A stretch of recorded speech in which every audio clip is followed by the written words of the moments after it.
Okey, kita berada di mata pelajaran sejarah STPM semester yang kedua, kertas yang kedua, iaitu sejarah Islam.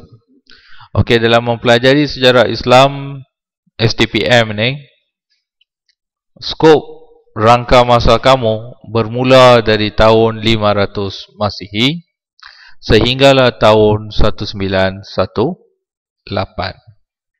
Jadi apa-apa perkara yang di luar daripada skop masa ini boleh dikatakan atau dianggap kamu sudah keluar daripada sukatan.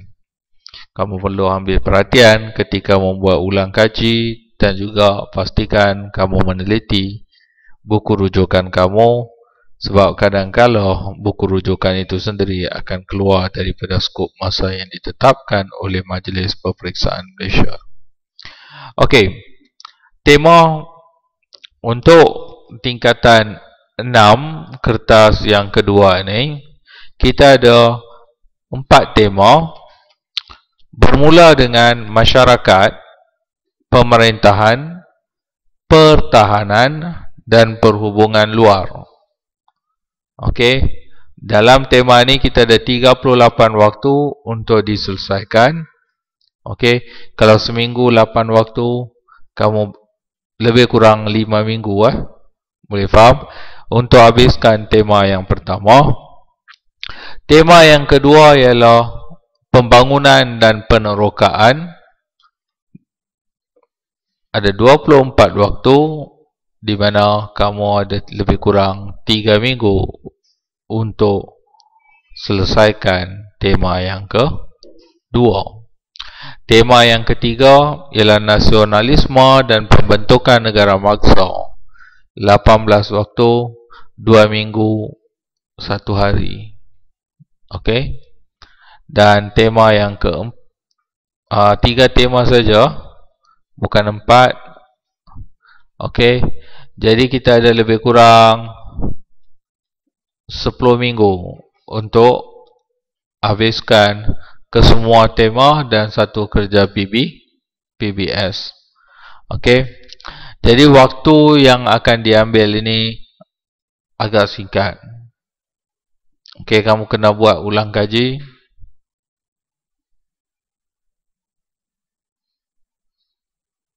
Dan research sendiri berkaitan setiap tajuk.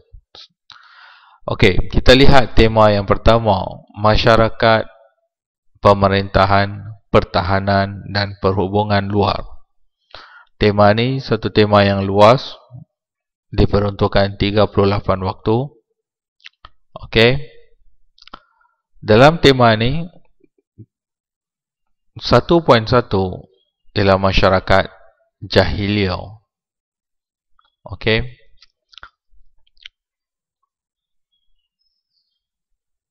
Skop kawasan kajian adalah di semenanjung Tanah Arab. Okey. Jadi apa yang kamu perlu kuasai dalam tema ini, kamu perlu faham konsep masyarakat jahiliyah dan struktur masyarakat jahiliyah. Boleh faham? Satu benda yang agak mudah sebab kamu dah belajar di tingkatan 4. Okey, cuma apa yang diperlukan, kaedah rubrik ini akan menekankan penglibatan kamu untuk memperolehi bahan-bahan yang lebih luas, lebih baru dan lebih matang. Tidak sama seperti yang kamu belajar di tingkatan 4. Kalau kamu masukkan semua apa yang ada di tingkatan 4 kembali ke dalam yang ni, tak membawa sebarang perbezaan besar di antara kamu dengan pelajaran tingkatan 4. Boleh faham? Okey. Cikgu tekankan sedikit tentang sejarah Islam. Sejarah Islam ni berbeza dengan sejarah Malaysia ataupun sejarah dunia, sebab bagi sejarah dunia ataupun sejarah Malaysia, authority ataupun penulisan sejarah mesti berdasarkan kepada evidence, betul? Bukti ataupun fakta.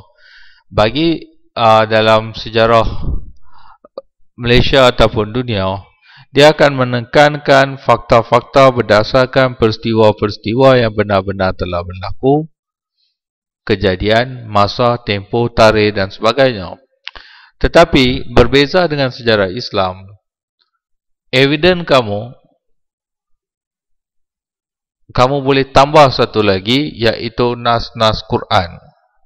Iaitu bila kamu menjawab, kamu boleh memetik petikan daripada ayat-ayat Quran sebagai authority. Boleh faham? Yang ni yang akan membezakan kamu sedikit dengan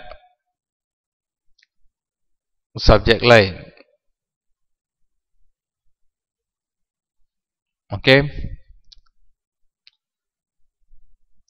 Sebab kadang-kala beberapa peristiwa yang pernah berlaku pernah disebut dalam Quran, betul? Ataupun apa yang diperintahkan ada disebut dalam Quran. Amalan ini dimansuhkan, amalan jahiliah ini ada disebut dalam Quran. Jadi buktinya kamu kena masukkan nas Quran tersebut. Okey? Seterusnya, kita lihat tema yang pertama, masyarakat jahiliah. Apa tu masyarakat jahiliah? Siapa yang boleh jawab?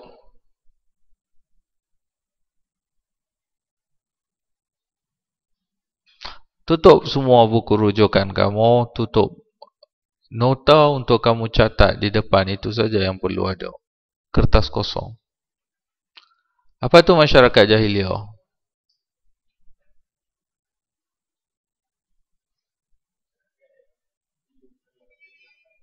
Masyarakat yang hidup dalam kegelapan, tak ada ilmu. Lagi? Okey, di mana masyarakat ini hidup?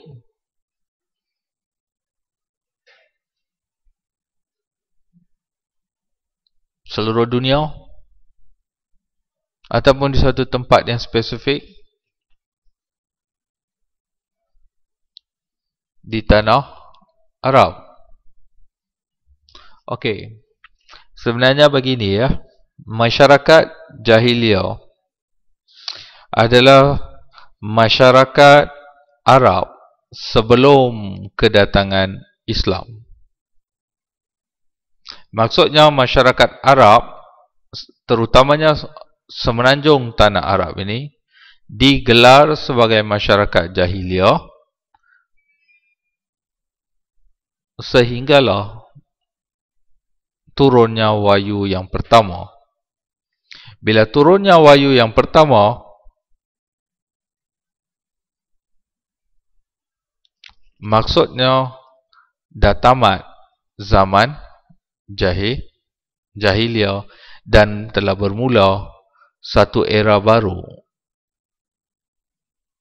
iaitu bermulalah zaman atau tamadun Islam. Boleh faham? Walau bagaimanapun, kamu perlu faham, bila tanah Arab masuk ke era jahiliah,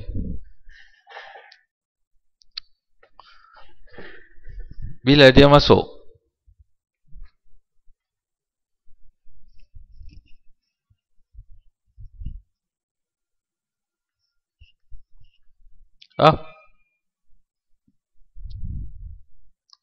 Bila dia masuk?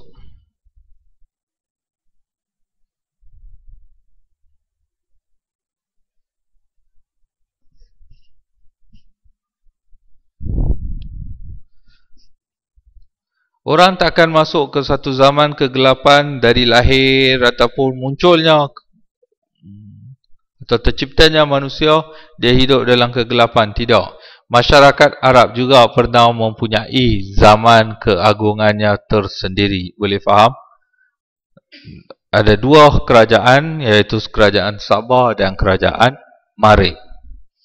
Walau bagaimanapun, selepas runtuhnya empangan Marib, apa yang berlaku? Mereka panggil zaman ini adalah bermulanya zaman jahiliah.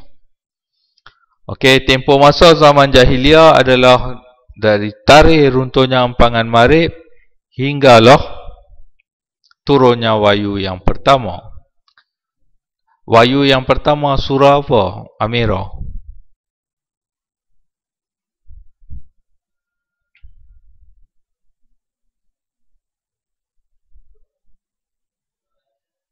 Surah Al-Alaq. Okey, yang menyeru manusia untuk membaca. Okey, sebab ilmu dianggap sebagai satu elemen yang boleh membebaskan manusia daripada kejahilan. Boleh faham? Okey. Jadi kenapa kita ambil tempoh masa empangan Marib runtuh ni sebagai bermulanya zaman jahiliah?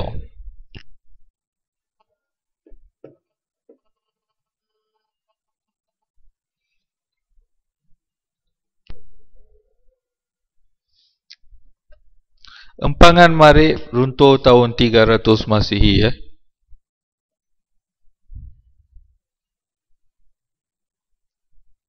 Okey. M tu tahun 300 lah. Hari ni tahunnya 2014 Masihi. Okey. Dan wahyu yang pertama diturunkan kepada Nabi Muhammad pada 610 Masihi. Jadi berapa tempoh masa masyarakat Arab berada dalam zaman jahiliah, iaitu selama lebih kurang 310 tahun. Okey.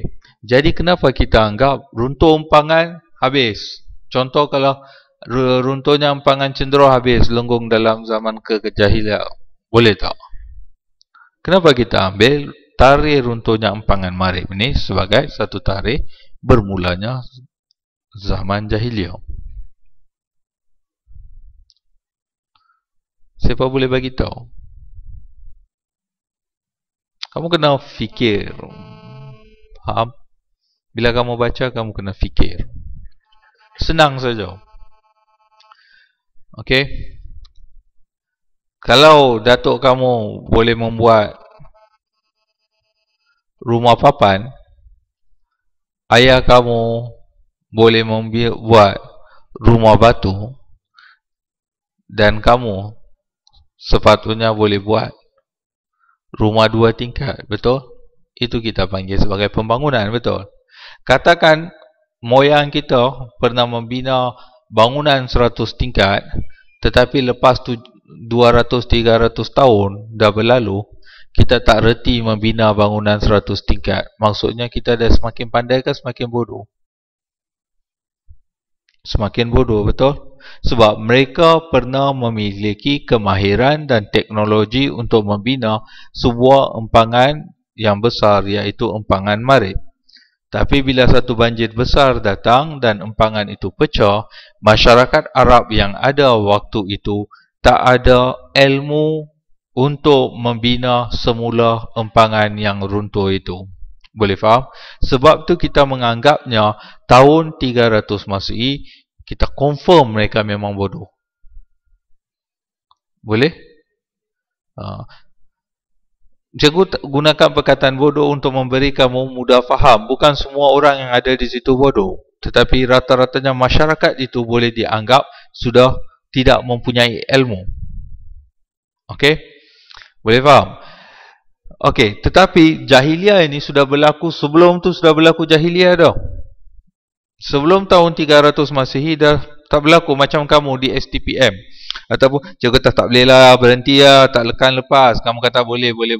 Bila kita boleh confirm keluar result kamu STPM habis, kan dah cakap jangan ambil. Betul?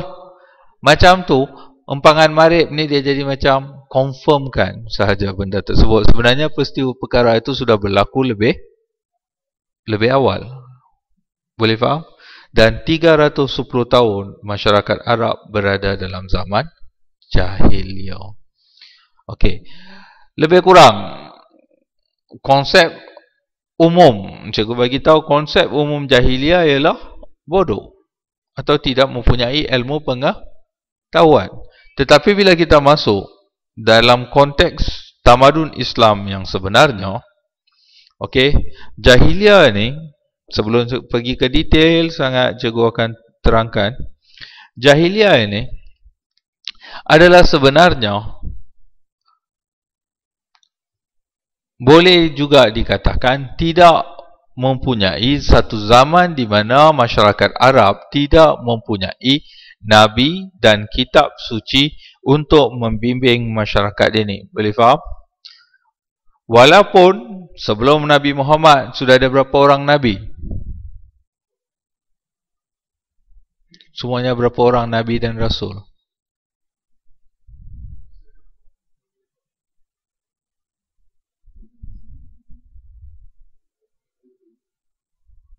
Nabi Muhammad yang ke-25. Sebelum tu sudah ada 24 orang Nabi dan Rasul, di mana masyarakat Arab sudah tinggalkan ajaran-ajaran yang mereka bawa. Boleh faham? Mereka telah memesongkan ajaran-ajaran yang mereka bawa. Okey, sebab tu zaman ini kita panggil zaman tidak ada Nabi dan Rasul dan juga kitab suci untuk apa? Untuk membimbing masyarakat Arab. Hancock Hong, apa tu Nabi? Apa tu Rasul? Form 4 sudah ada dah.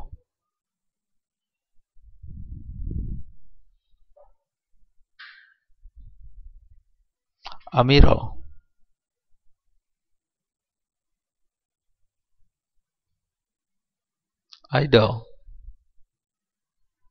Aida, jawab cepat. Ramdan.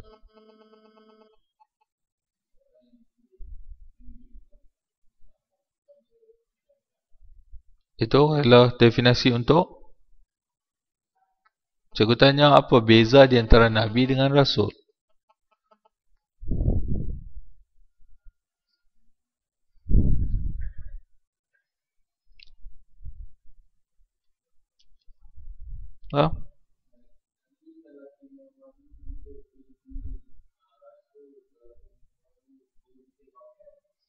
Itu je. Nabi orang yang boleh menerima wahyu.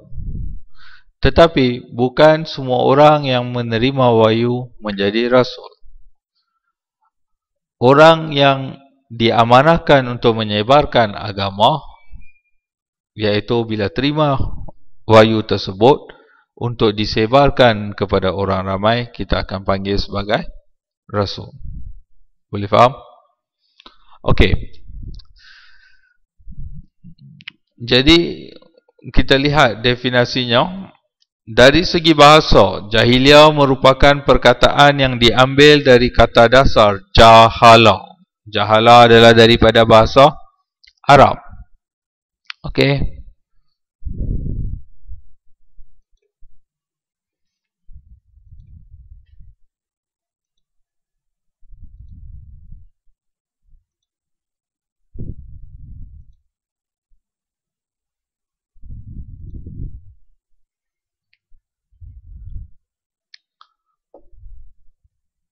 Iaitu kata terbitan daripada jahlun yang bermaksud bodoh dan sesat atau jahil.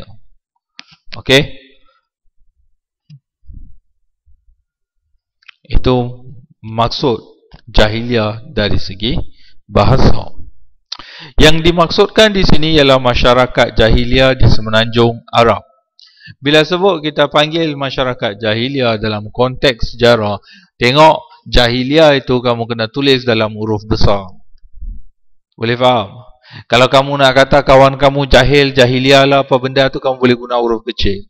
Tapi bila nak tulis untuk sejarah, merujuk kepada tanah Arab, mesti huruf besar. Okey? Okey, masyarakat jahiliah di semenanjung tanah Arab ni 1500 tahun dahulu, iaitu masyarakat yang mundur dari segi akhlak sosial. Okey, dan juga politik mereka pun mundur. Okey, mereka ini dianggap sebagai satu masyarakat yang mundur. Sesudah itu, kita lihat ayat Al-Quran itu mengukuhkan lagi pandangan atau tafsiran terhadap jahiliyah. Sesudah itu, patutkah mereka mengkehendaki hukum jahiliyah? Dan siapakah yang boleh membuat hukum lebih baik daripada Allah bagi orang yang yakin? Surah Al-Maidah ayat 50. Okey? Boleh faham? Kalau kamu tak boleh hafal ayat tersebut, kamu hafal saja menurut surat Al-Maidah, guna perkataan sendiri, boleh dah. Boleh faham? Okey. Masyarakat jahiliah tidak merujuk pada masyarakat bodoh dalam pengertian tiadanya pengetahuan dan peradaban. Okey. Dia sebenarnya bodoh itu dalam konteks yang macam mana?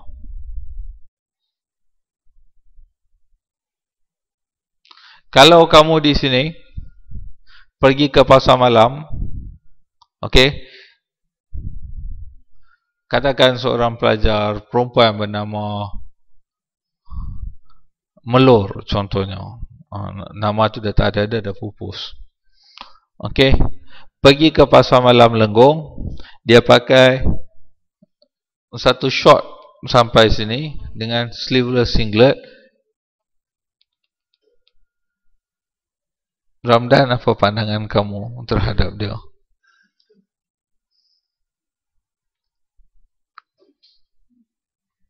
Menarik.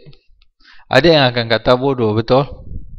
Tapi kalau benda ini berlaku di negara barat, satu perkara yang biasa, betul? Ada yang nak pergi mandi air terjun di apa? Latar Kekabu, pakai bikini. Kamu akan pakai bodoh betul dia ni. Betul? Jadi konteks di sini, bodoh ni lebih kepada peradaban dan pengetahuan. Peradaban ialah tingkah laku, melainkan pada nilai-nilai yang jauh daripada kebenaran ataupun fitrah Islam. Okey. Jadi jangan kamu kata mereka ni bodoh tak tahu apa. Ada yang kaya cukup kaya, tapi yang kaya itu menindas yang miskin. Yang boleh berniaga memang pandai berniaga. Yang boleh membuat syair pidato memang pandai. Tetapi konteksnya dalam peradaban, kehidupan, amalan-amalan harian. Boleh faham?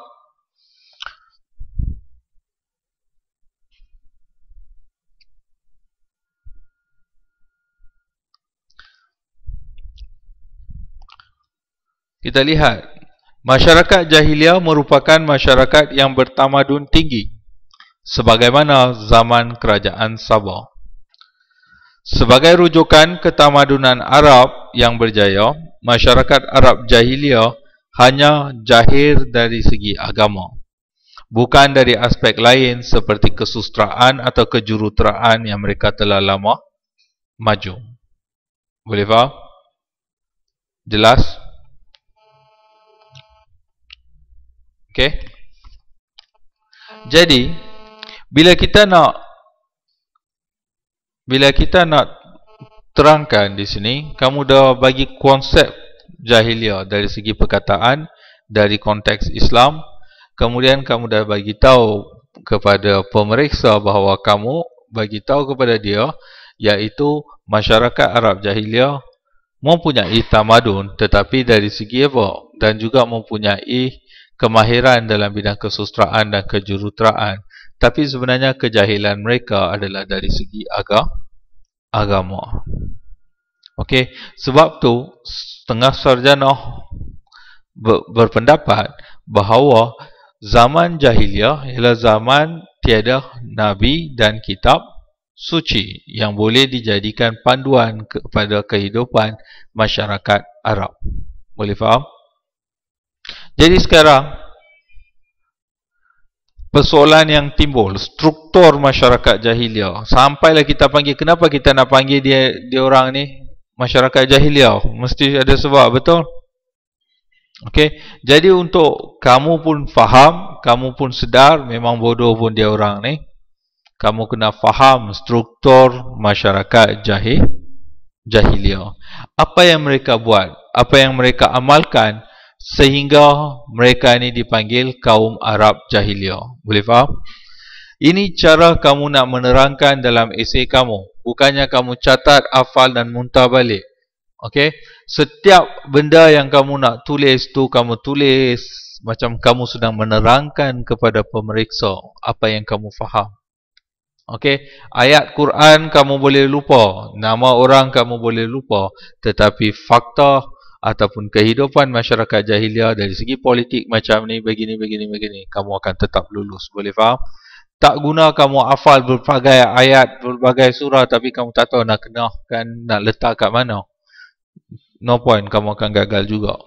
Okey, cuba fahamkan konsep dia terlebih dahulu. Dari konsep kita kembangkan lebih mendalam, kita lihat struktur masyarakat Arab jahiliah dari aspek politik, ekonomi, agama dan akhlak dan ilmu pengetahuan. Okey, boleh?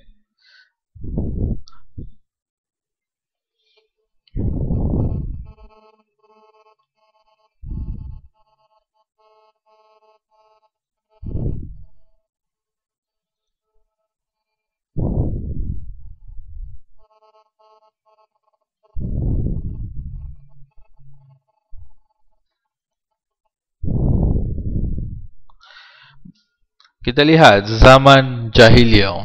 Zaman jahiliyah ini berasal daripada perkataan Arab jahala yang juga membawa maksud bodoh dan sesat atau sesat.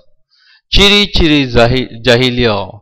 Bila kita sebut zaman jahiliyah, dia ada beberapa elemen. Kalau kamu dipanggil sebagai olahragawan tetapi sekalipun dalam sukan tak pernah ambil bahagian, boleh tak? Tak ada ciri-cirinya, betul? Zaman tidak mempunyai nabi dan kitab suci sebagai petunjuk. Ini ciri pertama kepada zaman jahiliyah. Yang kedua, masyarakat tidak mempunyai peradaban dan tamadun. Ini ciri yang kedua. Peradaban kamu tahulah. Okey, budi pekerti yang baik, amalan-amalan hidup yang baik, penggunaan bahasa yang baik, semua ini dianggap sebagai peradaban. Okey, masyarakat, ciri yang ketiga, masyarakat yang tidak berakhlak, sikap angkuh serta bongkak. Okey, angkuh tu dia dah jadi ego sangat, sampai benda yang remeh pun mereka boleh bergaduh, berperang. Boleh faham? Masyarakat jahil kerana tidak boleh menulis dan membaca. Okey, hari ini kalau tahu menulis dan membaca pun tak boleh faham pun susah juga. Betul?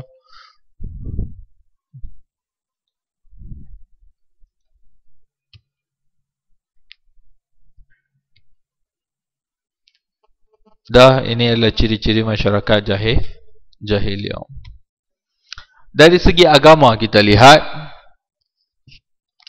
struktur masyarakat jahiliyah dari aspek agama. Pengaruh asing membawa pelbagai agama tersebar di semenanjung Arab. Okey, semenanjung Arab dikenali sebagai Jazirah Al-Arab. Okey, pengaruh asing di sini ialah melalui aktiviti perdagangan, hubungan diplomatik dan kegiatan agama. Okey, ini adalah pengaruh asing. Dari Rom dibawa masuk agama Nasrani. Agama Nasrani ialah agama apa? agama Kristian. Okey, dibawa oleh Nabi Isa dengan membawa risalah kitab suci Injil. Okey, Injil ialah Bible. Tetapi kaumnya telah mengubah isi kandungannya. Mereka rasa tak sesuai. Mereka modify. Boleh faham? Begitu juga agama-agama yang dibawa oleh nabi-nabi yang sebelum ni pun. Parsi dari luar membawa masuk agama Majusi. Apa tu agama Majusi? Mereka tidak mempunyai kitab suci dan tidak mengakui kewujudan Nabi.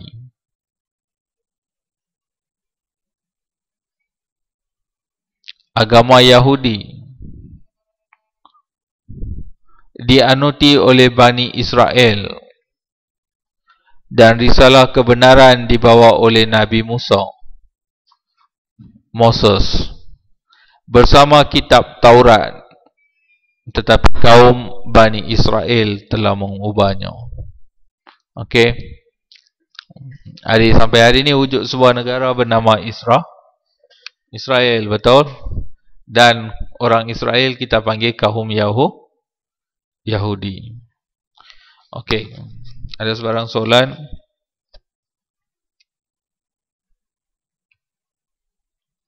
Kaum Badui, Arab Badui ya. Okey. Dia ada dua. Masyarakat Arab ni boleh dibahagikan kepada Hadhari dan Badui. Mereka menyembah berhala. Berhala maksudnya patung. Berhala diperbuat daripada batu, kayu dan logam, sama ada bentuk asli atau replika. Okey. Dan zaman dahulu sebelum kedatangan Islam atau pembukaan kota Mekah, terdapat lebih kurang 360 buah berhala di sekitar Kaabah. Okey.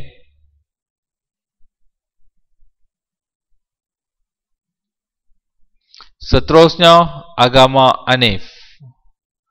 Dan penganutnya kita panggil sebagai penganut Hunafa, yang mentauhidkan Allah yang dibawa oleh Nabi Ibrahim. Sebelum Nabi Muhammad dilantik menjadi Nabi dan Rasul, Nabi Muhammad berpegang kepada ajaran Nabi Ibrahim. Betul kan? Betul atau tidak? Okey. Sebahagian orang Arab berpegang pada adat resam sebagai ganti kepada agama.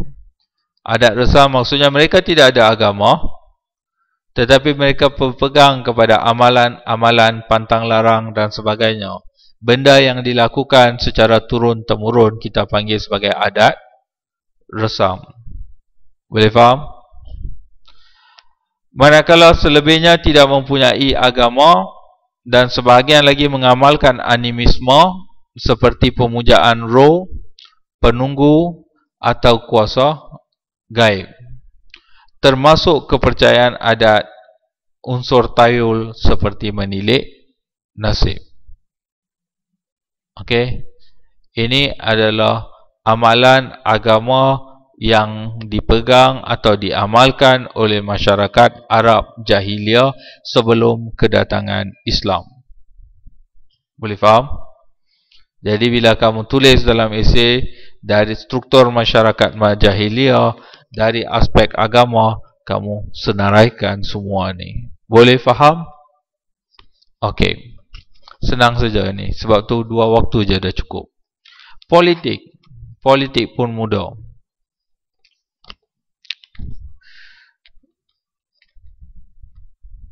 Tidak ada satu struktur ataupun tidak wujudnya satu kerajaan yang kuat dan berkuasa yang mampu mengurus tadbir semua masyarakat Arab Jahiliyah waktu itu.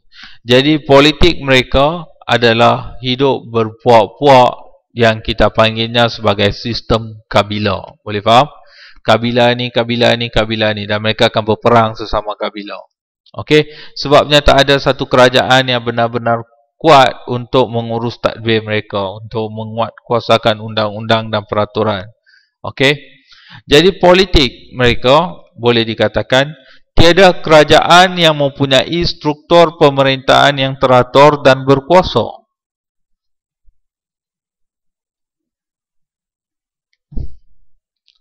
Zaman ini dikenali sebagai zaman penjajahan kerana pada masa ini semenanjung Arab dijajah oleh Rom dan Parsi. Okey. Zaman ini kerajaan Rom dan kerajaan Parsi menguasai tanah Arab. Masyarakat saling berperang sesama sendiri dan hidup berpuak-puak.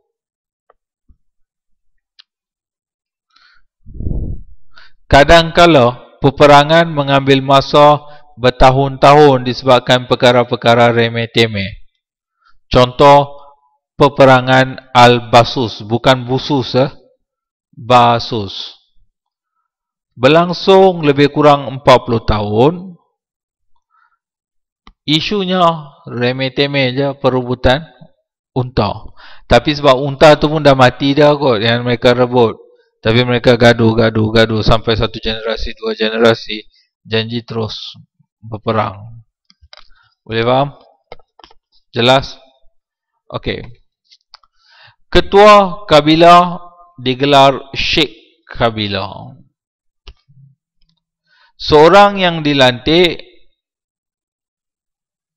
sebagai Sheikh haruslah memiliki sifat-sifat keberanian, pemurah dan bijaksana. Malaya haruslah juga seorang hartawan yang sudah berumur. Bagi mereka, orang yang matang tu biasanya orang tua yang dianggap sebagai orang yang matang. Jadi biasanya Sheikh yang dilantik ini biasanya orang tua. Dia walaupun tua, dia mesti berani, pandai berpidato dan sebagainya.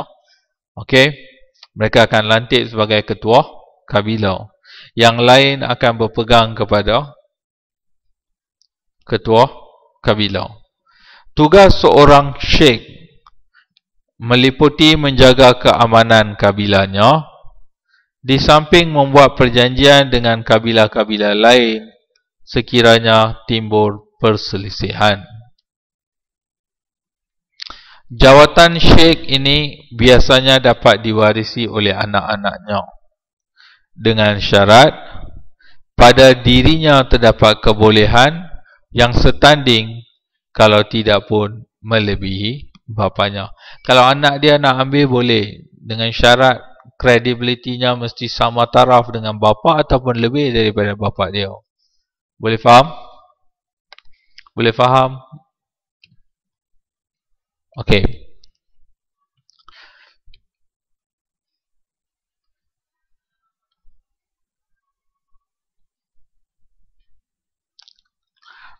Masyarakat Arab dalam sistem ni berpegang kepada bai'ah. Bai'ah ni maksudnya janji. Okey, mereka ni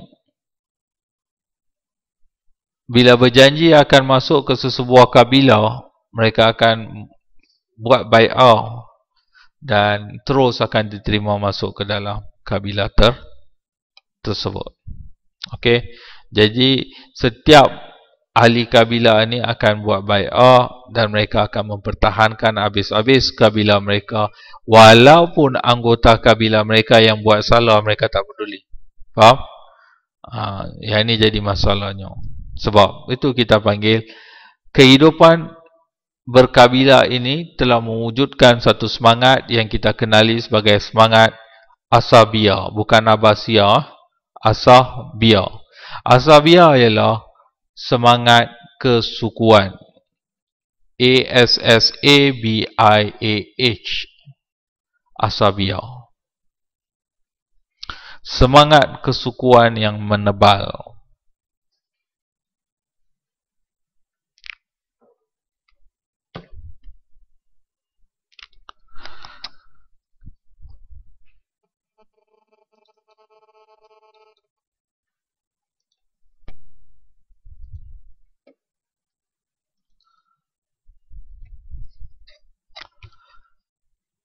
struktur masyarakat Arab Jahiliyah yang seterusnya kita boleh lihat dari aspek ekonomi.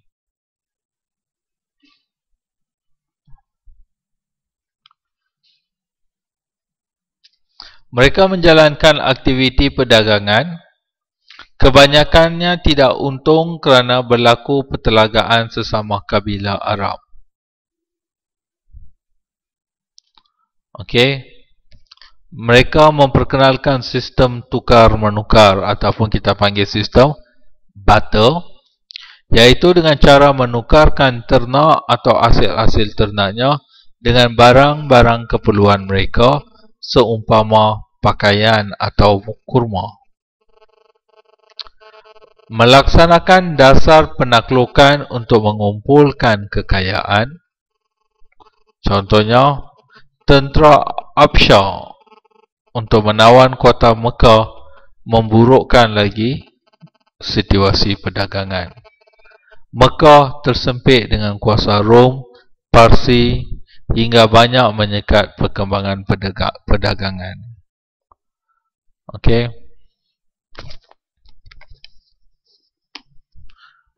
Falsafah ekonomi mereka. Okey. Mereka ni bertanggapan rompakan itu adalah satu pekerjaan yang baik. Okey. Dan mereka ada falsafah ekonomi. Rompaklah kamu sebelum kamu dirompak. Jadi mereka ada falsafah dia, sebelum orang lain rompak hasil kamu, baik kamu pergi rompak hasil orang lain. Boleh faham? Ini falsafah ekonomi. Lelaki yang pulang dengan hasil rompakan yang tinggi akan dikagumi oleh kaum wanita dan masyarakat dalam kabilah mereka. Boleh faham? Ada tak sekarang macam tu?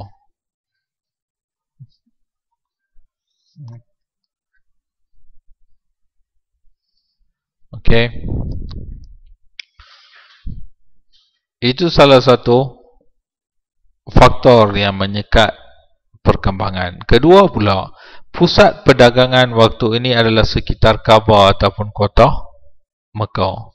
Sebab di situlah semua kafilah-kafilah Arab akan berkumpul.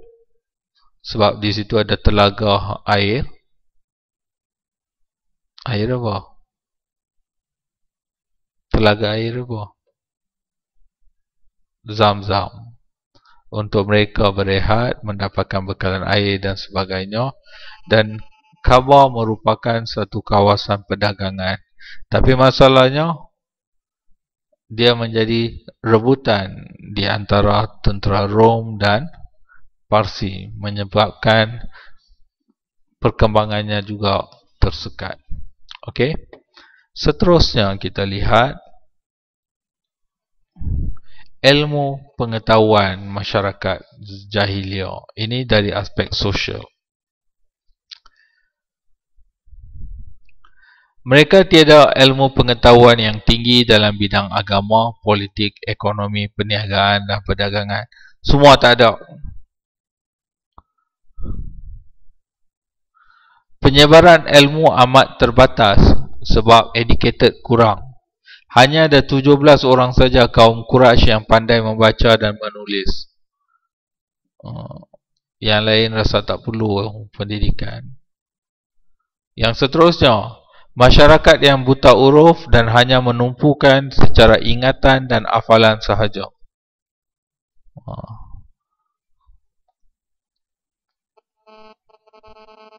Boleh tak kamu ingat semua, hafal semua? Dah tentu kamu tak boleh, betul?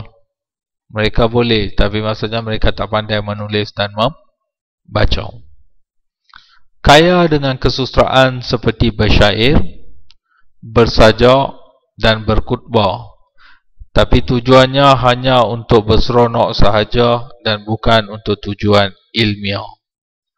Okey.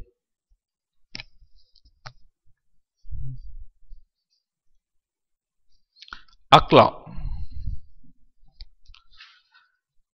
Arab Jahiliyah mempunyai akhlak yang hampir sama antara satu kabilah dengan kabilah lain. Rata-ratanya semua masyarakat Arab Jahiliyah, walaupun daripada kabilah-kabilah yang berlainan, tetapi berkongsi satu nilai yang sama. Terdapat juga perbezaan akhlak disebabkan oleh pengaruh kepercayaan dan pengaruh asing. Akhlak mereka terbahagi kepada akhlak baik dan akhlak tak baik. Yang baik kita lihat, menghormati tetamu. Walaupun musuh yang datang ke rumah, mereka akan menghormati mereka. Memberi perlindungan kepada wanita.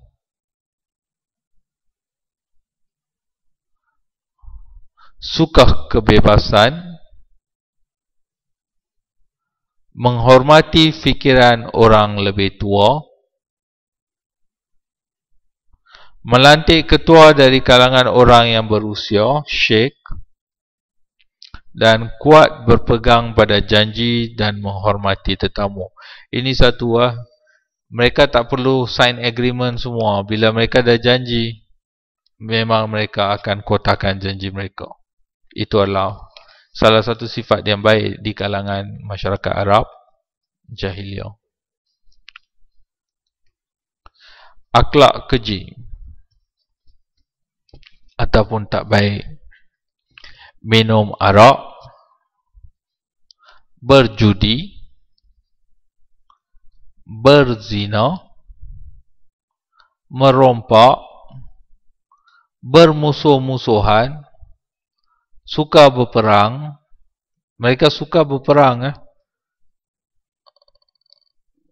Sebab tu benda remeh pun mereka akan jadikan besar dan berperang. Suka berdendam, membunuh anak perempuan, berkahwin ikut suka hati. Ada wanita yang minum darah musuh kerana dendam dan menggigit jantung musuh dan sebagainya.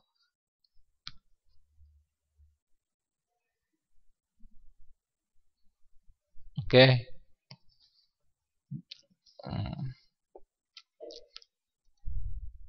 Dari segi sosial,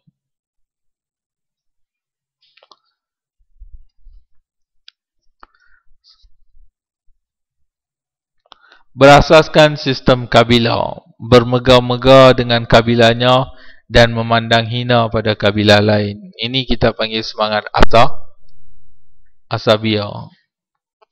Semangat kesukuan atau kepuakan yang tinggi. Sampai ahli kabilah dia buat salah pun mereka akan mati-mati pertahankan. Amalkan semangat asabiyah yang tinggi.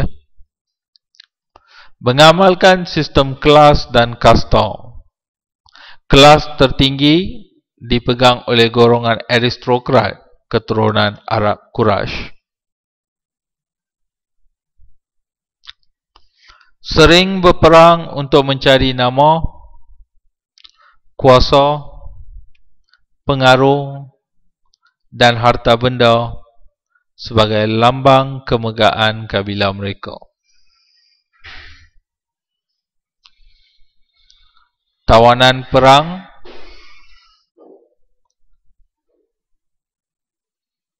menjadi hamba abdi. Mereka ini akan dipandang hina, status paling rendah dan sering diperlakukan dengan perkara-perkara di luar batasan-batasan kemanusiaan.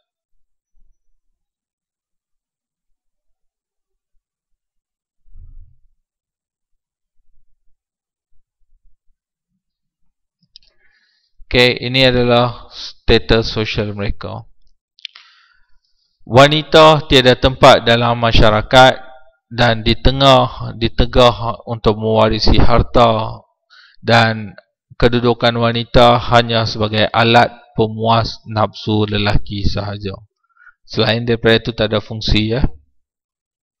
Jadi apa yang berlaku, mereka akan membunuh anak-anak wanita hidup-hidup, bukan anak-anak wanita, bayi perempuan yang baru lahir. Sebab mereka rasa esok kalau bayi ini besar akan menjatuhkan maruah keluarga mereka, sebab mereka pun akan terjebak dalam maksiat. Jadi sebelum dia memalukan, mereka akan tanam bayi-bayi perempuan itu hidup. Okey. Sebab mereka menganggap membawa masalah sosial dan ekonomi dalam keluarga. Sebab kita semua tahu segala masalah sosial yang wujud hari ini adalah berpunca daripada siapa, Amira? Perempuan. Cikgu tak cakap, kamu yang cakap apa? Lepas tu berkahwin tanpa had dan batas. Okey, unlimited edition lah. Okey. Boleh buat ikut suka hati, boleh cerai pun ikut suka hati. Kahwin, cara mereka cerai pun senang saja. Mereka cuma perlu lafazkan satu ayat saja. Dia akan tengok perempuan tu, dia akan bagi tahu, engkau adalah seperti belakang ibuku. Maksudnya dah cerai dah. Maksudnya dia samakan wanita itu dengan mak dia, habis. Faham?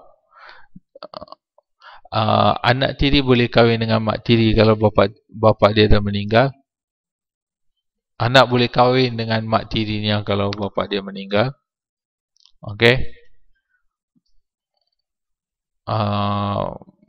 Lagi macam mana? Cara kahwin pun banyak. Ada 4 kalau tak silap cikgu. Yang satu yang tidak dimasukkan selepas kedatangan Islam ialah yang ijab dan kabul. Yang lain semuanya dimasukkan. Salah satunya, si suami itu akan bagi tahu kat isterinya, kamu pergi tidur dengan dia. Dia akan pilih seorang jutawan, orang yang kaya ataupun bijak. So isterinya akan pergi untuk mendapatkan zuriat daripada baka orang yang bijak itu. Okey, yang tu ada. Satu lagi cara ialah beberapa orang lelaki akan berkumpul, semuanya akan tidur dengan perempuan tu. Kemudian bila perempuan itu dah mengandung, dia akan pilih daripada kalangan lelaki itu. Dia kata, kandungan ini adalah milik dia. Semua mereka kena akur dan terima. Itu cara kahwin yang wujud pada zaman jahiliyah. Kenapa hand kau? So itu kita panggil jahiliyah. Baca di internet banyak lagi ya. Okey, berkahwin tanpa had dan batas satu. Seterusnya, amalkan judi. Iaitu mereka mempertaruhkan apa sahaja, termasuk harta, anak isteri dan diri mereka sendiri. Sebab nak menang, mereka confident nak menang. Isteri pun mereka letak. Kalau kalah habis isterinya dah tukar tangan. Faham? Korbankan anak lelaki untuk berhala setelah mendapat anak ke-11. Okey, korban maksudnya mereka bagi nyawa. Seterusnya, minum arak, menuntut bela, tenung nasib, iaitu tengok nasib dengan burung hantu, meminta pertolongan jin dengan mengorbankan binatang bagi korban, berpoya-poya dan menurut nafsu syahwat semau-maunya sahaja. Itu saja kehidupan mereka pada zaman jahiliyah. Okey. Jadi itu saja secara umum. Kelas yang esok kita akan masuk ke satu lagi topik, iaitu masyarakat Islam. Kita akan lihat topik ini ada 4 waktu. Okey. Ada sebarang soalan?